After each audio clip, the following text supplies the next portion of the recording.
आप मेरी बात कदापि नहीं मानेंगी राजकुमारी दुर्धरा। मैं इस बात से भली भांति परिचित हूं, किंतु एक बात याद रहे, एक स्त्री पुरुष को बना भी सकती है और मिटा भी सकती है।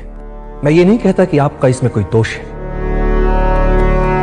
किंतु जैसे कोयल की सुंदरता उसकी मीठी कूक में होती है, वैसे ही एक स्त्री की सुंदरता उसकी पति भक्ति में होती है।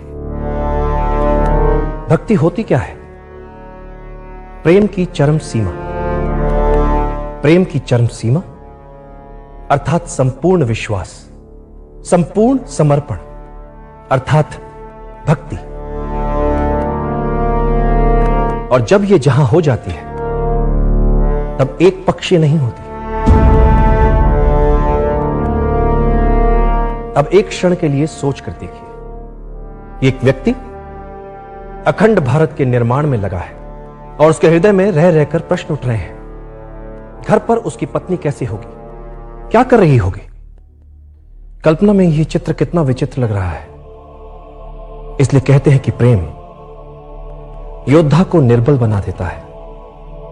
प्रेम योद्धा को ऐसी ऐसी दुविधाओं में डाल देता है जहां उसके लिए उचित और अनुचित में भेद करना कठिन हो जाता है।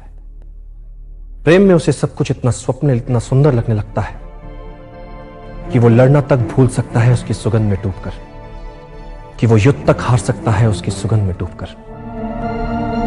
यह उसके लिए घातक हो सकता है, उसके साथ कोई भी अनहोनी हो सकती है। और चंद्रगुप्त प्रेम के लिए इतना बड़ा मूल्य नहीं चुका सकता। वैसे भी उसके जीवन को हर क्षण संकट घेरे रहते हैं। सहस्त्रों साथियों का उत्तरदायित्व है उस पर। मैं इस महान संग्राम में आपका दुर्ग के भीतर से द्वार खोलना महत्वहीन नहीं मान रहा।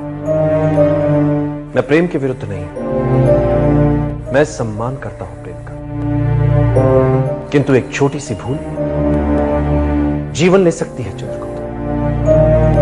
उस स्वप्न को चूर चूर कर सकती है ये तुच्छ भूल, जो उससे भी बड़ा है, मुझसे भी बड़ा है, आपसे भी बड़ा है, हम सबसे बड़ा है।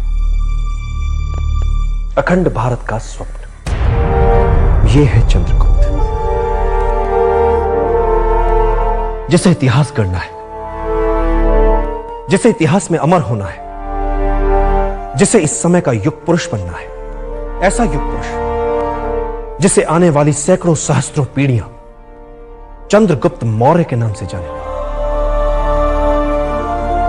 बड़े कठिन मार्ग पर चल पड़ा है और यह मार्ग मात्र यश और प्रसिद्धि का नहीं है राजकुमारी दुर्धरा।